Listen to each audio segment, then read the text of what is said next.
मेरी शादी एक बहुत ही अमीर खानदान में हुई थी। मैं इस वजह से बहुत खुश थी कि सारी जिंदगी मैंने अपनी ख्वाहिशों को दबाते हुए गुजारी थी।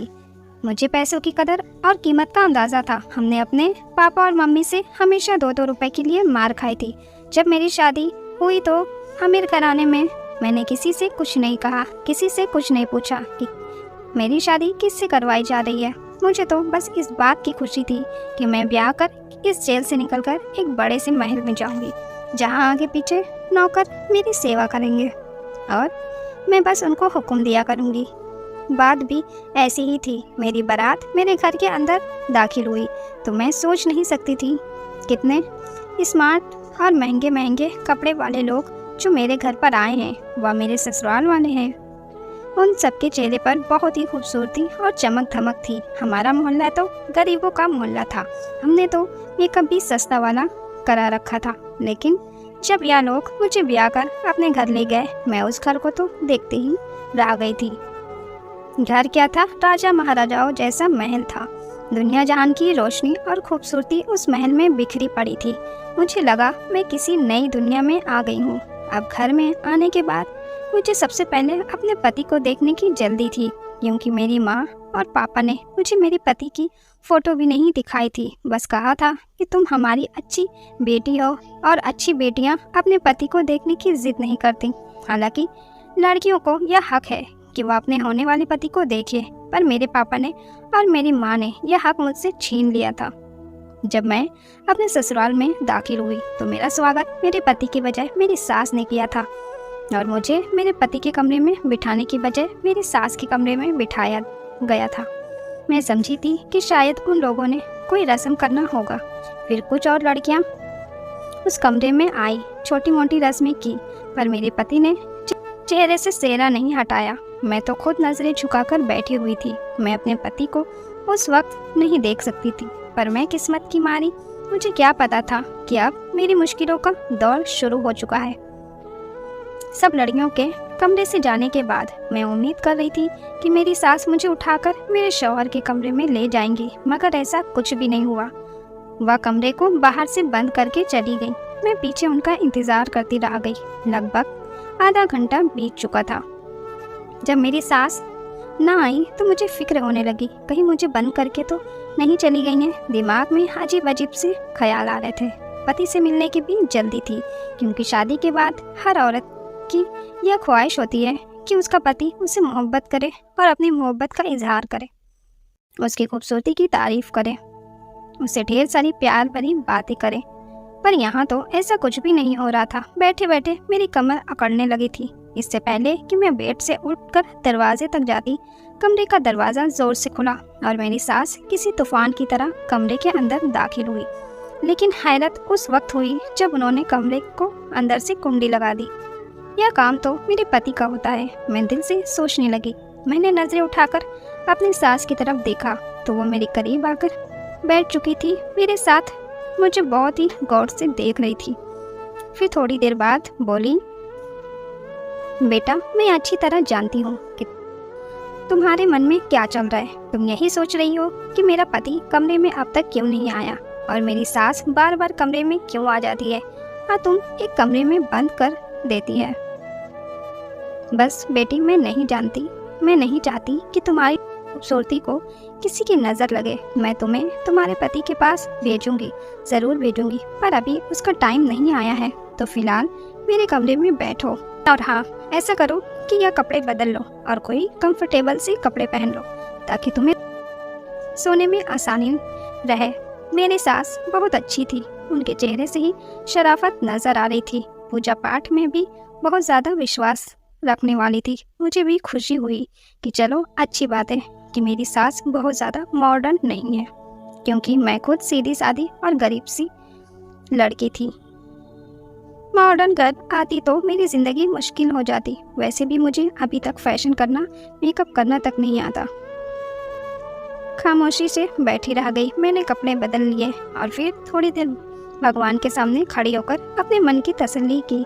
भगवान की पूजा खत्म करने के बाद मैं बेड पर आकर लेट गई और फिर पता नहीं मुझे कब नींद आ गई। मैं सो गई। जब मेरी आँख खुली तो मैं अपनी सास के कमरे में ही थी। मुझे बुरा नहीं लगा था कि मेरी सास मेरा इतना ख्याल रख रही थी, इसलिए फिर मैं बुरा क्यों मानती। मेरी सास आकर मुझे हरे रंग का एक जोड़ा पहना दिया, कहने लगी, यह पहन लो, मैंने तुम्हें मेहमानों से मिलाना है। अब दिन का वक्त हो गया था, तो पति को बाद में देख लेना, फिलहाल इस वक्त मेहमानों से मिलना है। मेहमान तुम्हें देखने आ रहे हैं, तुमने वलीमा भी तो करना है। मैं खुश हो गई। मैंने अच्छी तरह से कपड़े पहनकर खुद को तैयार कर लिया और मिलने के लिए मुझसे बारी बारी आने लगे। खानदान की नई सदस्य थी, इसलिए मुझे मिलने के लिए बहुत सारे लोग आए थे, पर जो भी मुझे देखता वह बहुत ही अजीब नज़रों से देखता और घूरता ही चला जाता। यह ऋतिक की बीवी है। हर मिलने वाली औरत अजीब सा मुंह बनाकर यह बात ज़रूर कहती कि यह ऋतिक की बीवी है। सारी मेहमान औरतें मुझे मुड़ मुड़ कर ऐसे देखती हैं जैसे मैं कोई अजूबा हूँ। मैं लोगों की नज़रों का मतलब नहीं समझ पा रही थी कि आखिर वो सब ऐसा क्यों कह रही हैं, पर मुझे मुड़ मुड़ कर क्यों देखती हैं। लेकिन एक बात अजीब थी, किसी ने भी मेरे पति ऋतिक का जिक्र नहीं किया, ना ही ऋतिक के बारे में पूछा। सबकी नज़रों का निशाना मैं ही बनी हुई थी। सबकी निगाहों में मैंने अपने लिए तरस देखा था। मुझे देखने आने वाली हर औरत मुझे यह ज़रूर कहती कि भगवान तुम पर दया करे और तुम्हारी ज़िंदगी को आसान करे। मुझे बहुत अजीब लगता, क्योंकि मेरे ससुराल वाले बहुत ही अच्छे लोग थे। उन्होंने मेरे साथ अब तक कुछ भी गलत नहीं किया था, बल्कि मुझे हाथों हाथ ही लिया था। मुझे यह महसूस ही नहीं होने दिया था कि मैं किसी गरीब घर से आई हूँ। लेकिन मुझे क्या पता था कि यह हमदर्दी मेरी गरीबी की वजह से नहीं, बल्कि मेरी बदनसीबी की वजह से सब लोग दिखा रहे थे। थोड़ी देर बाद मेरी सास मुझे कमरे में बिठाकर बाहर चली गई। अभी तक मैंने अपने पति को नहीं देखा था। जब मेरी सास मुझे कमरे में छोड़कर जाने लगी तो मैंने अपनी सास से कहा, माँ जी क्या आज वलीमा नहीं होगा? मेरी सास मुस्कुरा पड़ी और बोली, हल्के से कान खींचते हुए बोली, मुझे पता है तुम वलीमा के लिए क्यों बोल रही हो, क्योंकि तुम्हें ऋतिक को देखना है ना, इसलिए। लेकिन बहुरानी, ऋतिक का दीदार करना इतना आसान नहीं है। ऋतिक का दीदार करने के लिए, उसका चेहरा देखने के लिए तुम्हें बहुत सारे इम्तिहानों से गुजरना पड़ेगा। बहुत सारे इम्तिहान तुम्हें पास करने पड़ेंगे, तब कहीं जाकर तुम अपने पति यानी ऋतिक को देख सकोगी। कैसे इम्तिहान? मैं एकदम घबरा गई और पूछ बैठी। तो मेरी सास बोली, पहले तुम्हें खुद को ऋतिक के काबिल बनाना होगा। ऋतिक के काबिल बनाना होगा? अगर मैं ऋतिक के काबिल नहीं थी तो उन्होंने मुझसे शादी क्यों की? मेरी ज़ुबान पर शिकायत आ ही गई थी। अब जाहिर है इतनी देर से आँख में चोली चल रही थी। मेरा हक तो बनता था कि मैं अपने पति के बारे में अपनी सास से सवाल कर सकूं। मेरी सास मेरी बात सुनकर कानों को हाथ लगाकर कहने लगी, अरे भाई के लिए इतनी जल्दी? हमारे ज़माने में तो लड़कियां इतना शर्माती थी कि जब कोई रिश्ता लेने के लिए उनके घर जाता तो वह सामने ही नहीं आती थी और फिर पति से हफ्ता हफ्ता नजर नहीं मिला पाती थी। पर आजकल की वह लड़कियां, उन्हें तो पति से बातें करने का बड़ा शौक होता है। मेरी सास की सोच बहुत ही पुराने ज़माने की थी। मैंने खामोश रहना ही अच्छा समझा। चलो, आखिर अपने बेटे को कितने दिन तक मुझसे दूर रखेंगी? वह भी मुझसे मिलने के लिए बेचैन नहीं होंगे। जब मर्द शादी करता है तो बीवी से मिलने का दिल उसका भी करता है। मैं अकेली तो नहीं तड़प रही थी इस आग में। मैं यही सोचकर खामोश हो गई थी। लेकिन मेरे पति की तरफ से किसी भी तरह की कोई जल्दबाजी दिखाई नहीं दे रही थी। कहीं से भी कोई आसार नजर नहीं आ रहे थे। क्यों नहीं मुझसे मिलने की जल्दी है? इसी तरह से पूरा दिन गुजर गया, यहाँ तक कि दोबारा रात हो गई। अब तो मेरा पारा गर्म होने लगा। मैंने अपने सास से कहा कि आज भी क्या आपके कमरे में मैं सोऊंगी? सास फिर वही पुराने ज़माने की बातें लेकर बैठ गई। अरे अजीब बेशर्म लड़की हो तुम। तुम्हें बहुत जल्दी है अपने पति के कमरे में जाने की, वह भी शादी के दूसरे ही दिन। मेरी बातों को मेरी सास ने बहुत ही अजीबोगरीब बना दिया था कि मेरा दिल ही उठ गया। अच्छा चलो, एक काम करते हैं। मेरी सास ने मुझे अपने पास बुलाते हुए कहा। क्या काम? मैंने सवालिया नज़रों से उनकी तरफ देखा। बेटा, जब तुम्हारा पति तुमसे मिलने के लिए आए तो तुम दोनों के बीच में एक पर्दा होना चाहिए। कम से कम 7 दिन तक तुम्हें सुबह सवेरे उठकर आरती करनी होगी और सोने से पहले भी भगवान की पूजा करनी होगी। हमारे जो पंडित जी हैं उन्होंने यही कहा कि 7 दिन तक तुम्हें यह विधि करनी होगी और इससे पहले तुम अपने पति का चेहरा नहीं देख सकती। मेरा बेटा ऋतिक की पूजा पाठ से दूर भागता है, इसलिए उसको भी 7 दिन तक यही विधि पूरी विधान से करनी होगी, तभी वह भी तुम्हारा चेहरा देख सकेगा। मेरे बेटे को सुधारने का एक ही तरीका है, क्योंकि वह पूजा पाठ में विश्वास नहीं रखता। तो 7 दिन तक इस विधि को तुम्हें और मेरे बेटे ऋतिक को दोनों को इस विधि को पूरा करना होगा। इस तरह मेरा बेटा सुधर जाएगा और पूजा पाठ और भगवान में विश्वास करने लगेगा। फिर उसके बाद तुम दोनों एक दूसरे की शक्ल देख लेना। मैं अपनी सास की बातें सुनकर चुप हो गई थी, लेकिन मुझे दिल में खुशी हुई थी कि सास का रवैया मेरे साथ अच्छा था। वह बस यह चाहती थी कि हमारे रिश्ते में भगवान जी की कृपा बनी रहे, एक दूसरे से लड़ाई झगड़ा ना करें। इसलिए मुझे पहले पूजा पाठ का पाबंद बनाना चाहती थी। मुझे अपनी सास की इस सोच पर खुशी हुई थी।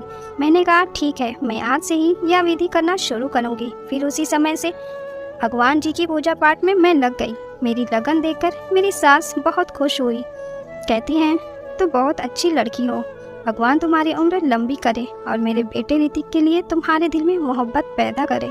अब मैं अपनी सास को क्या बताती कि ऋतिक के लिए मेरी मोहब्बत उसी समय से शुरू हो गई थी जब मैंने ऋतिक के साथ फेरे लिए थे।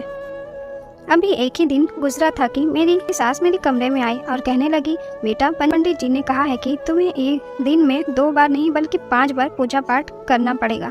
अरे अभी तो तुमने एक ही बार सुबह को ही पूजा की थी, तो तुम अपने पति से नहीं मिल सकती।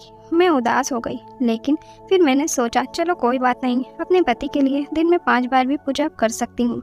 इसी तरह अगला दिन गुजर गया। अगले दिन मैंने पूरी 4 टाइम पूजा की थी। सोने से पहले भगवान की पूजा करना रह गया था। मैं बहुत खुश थी कि चलो कम से कम मैं अपने पति से मिल सकूँगी, क्योंकि मेरी सास ने कहा था कि 7 दिन से पहले पति का चेहरा नहीं देख सकती। अगर तुम पूरी लगन से पूजा करती हो तो सिर्फ पति को देखे बिना उससे मिल सकती हो। मैंने सोचा था चलो कोई बात नहीं, पति की आवाज़ तो सुन सकती हूँ, अगर पति का चेहरा नहीं देख सकती तो मैं उसी कम से कम बातें तो कर सकती हूँ। अपने कमरे में बैठी थी और इन्हीं हसीना ख्यालों में खोई हुई थी कि मेरी सास आई और कहने लगी कि सपनों में रहने की वजह सबसे पहले रात वाली पूजा कर लो, क्योंकि जब तक तुम दिन की पूरी 5 पूजा नहीं कर सकती मैं तुम्हें अपने बेटे से नहीं मिलवा सकती हूँ। वह अपने हाथ में एक सफ़ेद कलर का दुपट्टा लेकर आई थी। कहने लगी, इस दुपट्टे को अपने सर पर डाल दो, तभी पूजा करना। यह दुपट्टा हमारे पंडित जी ने दिया है, कहा है कि रात को ऐसे सर पर डालकर ही पूजा करनी है। मैंने अपनी सास के हाथ से दुपट्टा ले लिया और सर पर डालकर भगवान जी की पूजा करने लगी। उस दुपट्टे से हल्की हल्की खुशबू आ रही थी। मुझे बहुत अजीब सा लग रहा था, मुझे अजीब सा महसूस हो रहा था, किसी अनहोनी का एहसास हो रहा था। लेकिन फिर भी मैंने उस दुपट्टे को अपने सर पर डाला रखा था। लेकिन धीरे धीरे मेरा सर भारी होने लगा, मेरे सारे हाथ पैर ढीले पड़ गए और बैठती चली गई। मुझे महसूस हुआ कि जैसे किसी ने मुझे गोद में उठाकर बेड पर लिटा दिया। फिर पूरी रात ऐसे ही निकल गई। समझ में नहीं आ रहा था कि मैं सोई हूँ या जागी हूँ। यहाँ तक कि जब सुबह मेरी आँख खुली तो मेरे सर में हल्का हल्का दर्द हो रहा था। मेरी नींद पूरी नहीं हुई थी, मुझ में कोई भी ताजगी नहीं थी। अजीब सा थकावट थी जिसने मुझे घेर रखा था। मैं बहुत अजीब सा महसूस कर रही थी, तबीयत भी भारी भारी सी थी, सर में दर्द भी था। मेरी सास उठकर मेरे कमरे में आ गई। यह लो बेटा, दूध पी लो। मेरी सास ने मेरी तरफ दूध का गिलास बढ़ाते हुए कहा, तुम थक गई होगी, सारी रात पूजा पाठ जो की है। सास के बाद शंका में बोली, नहीं माँ जी, मैंने पूजा पाठ पूरी ही नहीं हो पाई, किसी वक्त मुझे नींद आ गई। मेरी बात सुनकर मेरी सास बोली, ओ बेटी क्या कर दिया, अब तो मैं तुम्हें आज ही ऋतिक से मिलवाने वाली थी, अब तो मेरे सर पर बम गिर गया। क्या मैं अपने पति से मिलने के लिए सारी ज़िंदगी ऐसे ही तरसूंगी? मेरी बात सुनकर मेरी सास ज़ोर से हंस पड़ी और कहने लगी, मैंने कब कहा कि तुम ऋतिक से नहीं मिल सकती? बस आज की पूजा पाठ विधि विधान से कर लेना, फिर तुम रात को ऋतिक से मिल सकती हो। अपने सास से कहा, ऋतिक का दिल नहीं करता मुझसे मिलने के लिए? तो मेरी सास हंसकर कही, अरे वह तो दिन रात मेरा दिमाग खाता है कि मुझे मेरी बीवी से मिलवाओ। लेकिन बेटी, जब तक तुम दोनों पूजा पाठ पूरी विधि विधान से नहीं कर लेते मैं तुम्हें एक दूसरे से नहीं मिलवा सकती हूँ। सास की बातें सुनकर मैं खामोश हो गई। आज तो मेरा पूजा करने का भी दिल नहीं कर रहा था, क्योंकि 3 दिन हो गए थे और मैंने अपने पति को नहीं देखा था। फिर एक अजीब सा सिलसिला शुरू हो गया था।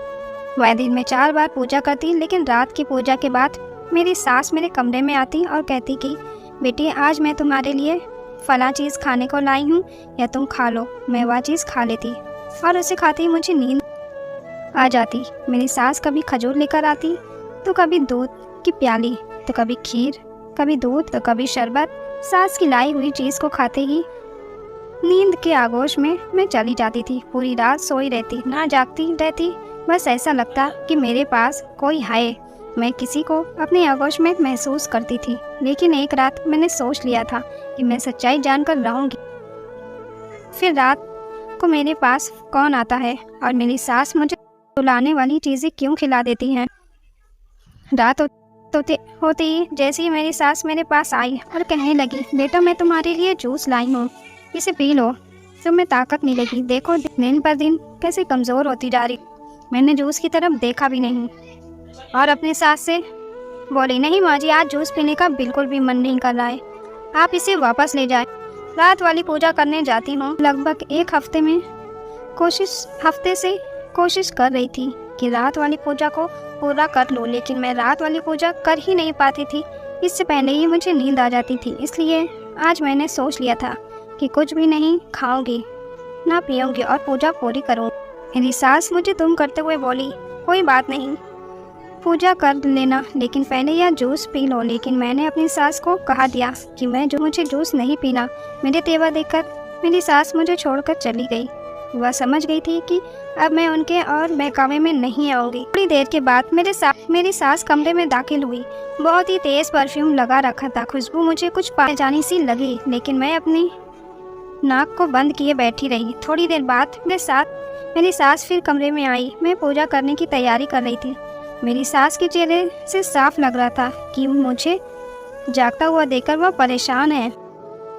तीसरी बार मेरी सास मेरे कमरे में आई।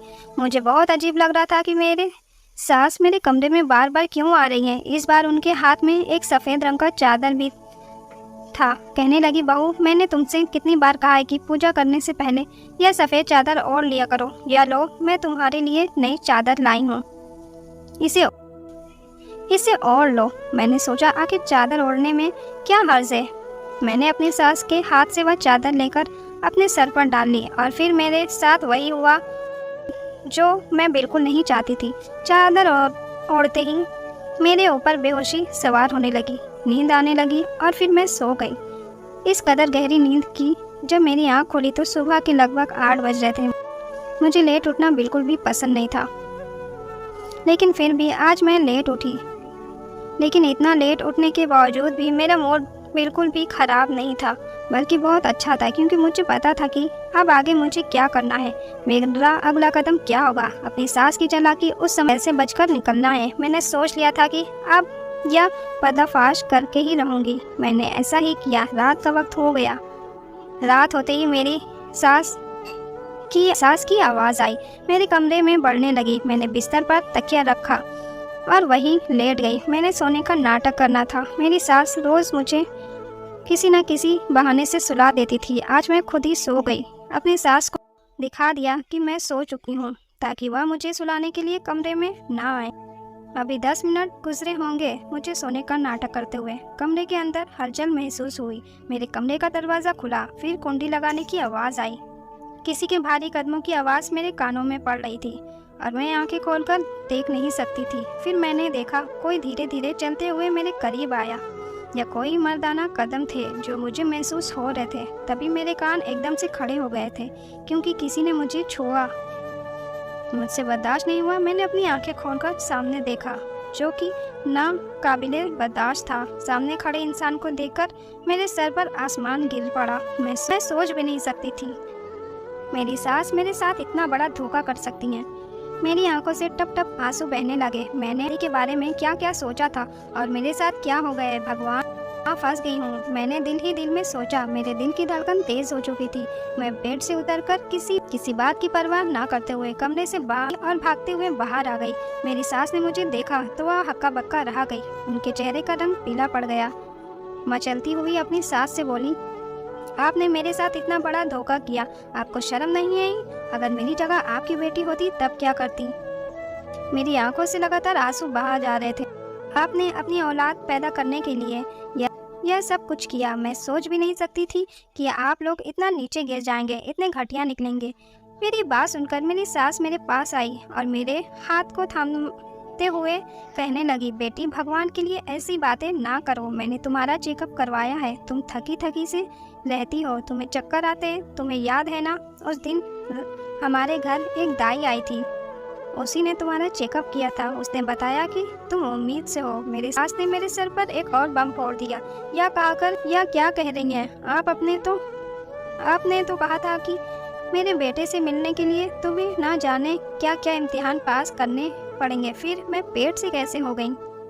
आप यह कैसे कह सकती हैं कि मैं आपके बेटे के बच्चे की माँ बनने वाली हूँ? आपको एहसास भी है कि आप क्या कह रही हैं? मेरे सास मेरी बात सुनकर सर झुकाकर बोली, बेटी मैं क्या करती, मैं मजबूर थी। औलाद की खुशी किसी नहीं चाहिए होती।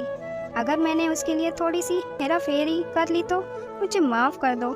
मैं और कुछ नहीं कर सकती थी। एक माँ होने के नाते मुझे अपनी बेटी की खुशी की सोचना था। मैंने अपने सास की कोई बात नहीं सुनी। सास मेरी मुझसे विनती कर रही थी कि अब तो तुम्हारी कोख में हमारा पोता है, हमारी औलाद है, तो तुम्हें इस तरह घर से नहीं जाना चाहिए। लेकिन मैं अपनी सास की कोई भी बात सुनना नहीं चाहती थी।